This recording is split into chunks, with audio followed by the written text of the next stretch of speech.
बिस्मिल्लाहिर्रहमानिर्रहीम। इससे पहले हमने जो वीडियो बनाई थी वो 5 हरूफ की मदद से मुकम्मल हरूफ तरज्जी थी।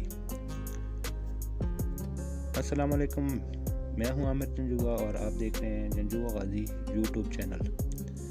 आज हम सिर्फ हरूफ तरज्जी लिखना सीखेंगे और इसकी मशक करेंगे। वीडियो आखिर तक लाजमी देखिएगा ताकि आपको इससे फ़ायदा हो सके। सबसे पहले तो मैं तमाम दोस्तों से गुजारिश करता हूँ कि जो लिखाई सीख रहे हैं और सीखने की कोशिश कर रहे हैं वो कच्ची पेंसिल या इंक पेन इस्तेमाल किया करें ताकि उनकी लिखाई बने। और कट वाला पेन, मार्कर और कलम हो सके तो वो थोड़ा लिखाई सीधी होने के बाद इस्तेमाल करें। और अपनी लिखाई के अशकाल जो हैं, जो तरीक़ाकार है लिखाई का, जो हरूफ की बनावट है वो पहले सीधी करें। उसके बाद आप ये कट वाला पेन, मार्कर, कलम वो इस्तेमाल करें। और कोशिश किया करें कि बाल पेन कभी भी यूज़ ना करें क्योंकि उस लिखाई की बनावट वो ख़राब होती है। वीडियो को देखकर अल्फाज और तरीक़ाकार देखते हुए प्रैक्टिस किया करें। जो लिखाई की बनावट है और जो अल्फाज लिखने का तरीक़ाकार है वो सीखा करें। सिर्फ देखने से 100% आप आइडिया ले सकते हैं, जबकि 20 से 30% सीख सकते हैं। जबकि आप मुकम्मल प्रैक्टिस खुद करेंगे तो उससे आपकी लिखाई की जो एवरेज है वो 60-70% तक जा सकती है। तो इंशाल्लाह आपकी लिखाई बेहतरीन हो जाएगी और आप उससे मुतमईन होंगे। सबसे अहम बात, आप किसी भी चीज़ को मुझसे सीखना चाहते हैं तो कमेंट ज़रूर किया करें ताकि मैं वो आपको सिखा सकूं या बता सकूं। और जिन दोस्तों ने चैनल सब्सक्राइब नहीं किया वो सब्सक्राइब कर लें। लाइक और कमेंट करना ना भूलिएगा। अपना ख्याल रखिएगा। वस्सलाम, अल्लाह निगहबान।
है।